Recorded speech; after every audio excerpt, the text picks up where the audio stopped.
हम उन सिस्टम्स को ऑलरेडी मौजूद है। मेरे हिसाब में कोई नया सिस्टम नहीं आएगा।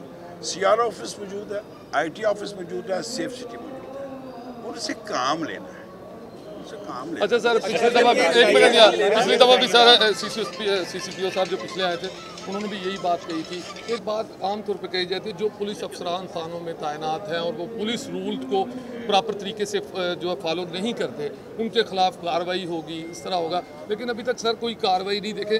पतंगबाजी के खिलाफ अक्सर ये होता था कि आज मैं बताऊँ आपको पतंगबाजी के मुतालिक मैं क्या कह के आया हूँ। मैंने कहा मुझे उड़ाने वाला बच्चा नहीं चाहिए, मुझे वो इंडस्ट्रियलिस्ट चाहिए जहाँ बन रही है। बस सही बात। सिर्फ एक्शन दो बंदों पे होगा, दो तरह के बंदों पे पतंग पे। एक जो बना रहे हैं, एक जो इंपोर्ट कर रहे हैं। किसको? तंदी को, सिर्फ तंदी को, और धागे को नहीं। किसी पुलिस ऑफिस को इख्तियार नहीं है कि ऐसे बंदे को फाड़े भेज रहा, आम धागा भेजना पाया। जो तंदी बेच रहा है उसको नहीं छोड़ा जाएगा। सर ये बता दीजिएगा कि अभी चूँकि आप आए हैं लाहौर में, आप अपनी